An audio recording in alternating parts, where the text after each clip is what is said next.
Hey, this is Zach Gelb from the Zach Gelb Show exclusively on Fox Sports 920 The Jersey. Monday through Friday from 4 to 6 p.m., we bring you compelling sports talk and the best industry guests. At Fox Sports 920 The Jersey, we broadcast in Bucks, Burlington, and Mercer counties on 920 a.m. or worldwide on the web at 920thejersey.com. And you don't even need an application for your mobile devices. Join myself, Dan Patrick, and Colin Coward on 920 The Jersey. Listen up to some of what you missed from our previous shows. I had a predicament involving you a few years ago, and it wasn't anything you did wrong. It was actually to a situation that I thought to myself, what should I do? When I was in high school, actually, I was at the JW Marriott in Indianapolis, and you know that was the site of the Super Bowl that year where the Patriots went up against the Giants, and I wasn't staying at the JW Marriott because at the time I was in high school and we were on a low-budget operation, Dan, but I did have dinner that night at this place called Osteria, and I go to the bathroom,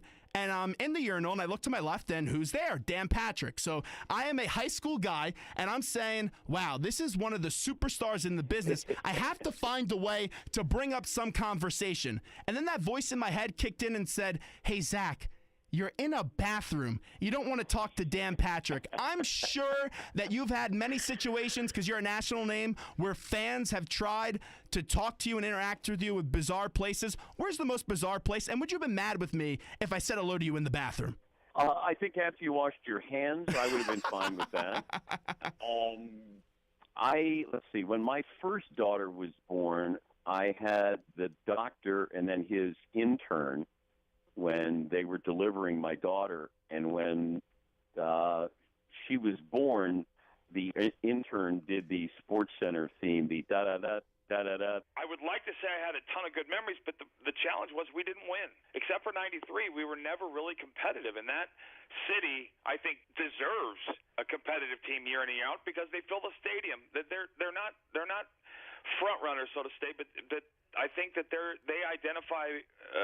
When I was there, they couldn't stand the management because the management wasn't as committed as anybody else to putting the product on the field. Now, when you were there, you also played with Lenny Dykstra, and I'll say this: Lenny Dykstra is the most entertaining follow on Twitter these days. No offense to you, but he's just so funny from where he brings it from each and every angle. He's not a big technology guy, and he's on Periscope, which is hilarious to me. Just describe what it was like to play with Lenny Dykstra and some of the stuff that he did in that clubhouse. Well, off the field, it was a riot because you just didn't know what was going to come out of his mouth. But I try to tell people on the field, he was probably one of the 2 or 3 smartest offensive players I've ever been around.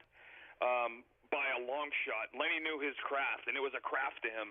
You know, Lenny's idea was, I'm going to make as much money as I possibly can, and to do that, I need to get on base, score runs, so he took it as a craft, and I talked to him. He was so good to me when I was there as a young player, teaching me about hitters, teaching me about approach. You know, I tell you, talking to him was exactly to me like talking to Tony Gwynn about hitting. And I can't tell you, 20 times during that season when I was there, Lenny came up to me and told me what he was going to do either in a game or in a bat, and he was right. Thanks a lot, Zach. And I'm hoping Ben Simmons makes it big because the people in Philadelphia deserve it, man. It's been a little tough times right now with the Phillies, 76ers. I mean, a tough time. Eagles, they got to turn the corner. They got Nova, though. They got Nova. I know. Well, we got Nova, yeah. Exactly. Let's not forget Nova, man. I'm glad you brought it up, Zach. Jay Wright, off the charts. Got a letter from him the other day from his wife with him, and they sent the check for thousands for the V Foundation. He is a great, great guy. Love Jay Wright. Well, I got to run, Dickie V, but I thank you so much, and I'll say this. There is no way that you would have been that cool, calm, and collective like Jay Wright with that celebration. He was just sitting there, and he couldn't believe it. I know that.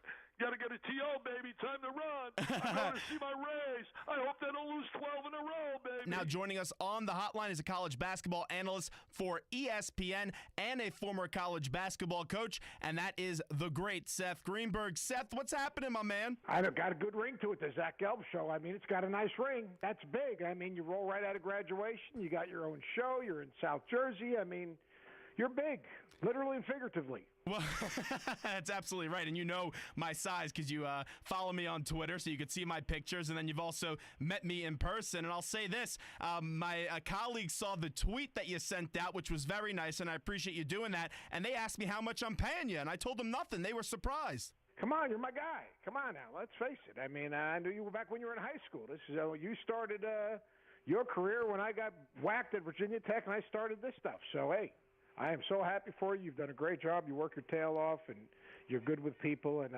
you're going to do great. You know, Rex Ryan in your movie this time. Why not me? I'm a Patriot fan. You can be the next one, but you're a handsome kid. You don't need me. You do Thank your you own so much. thing. Real quick here in your Bobby Boucher imitation right now. Yeah. I want to hear it right now. Prediction on this upcoming game this coming Sunday. Mama, don't let me watch your football.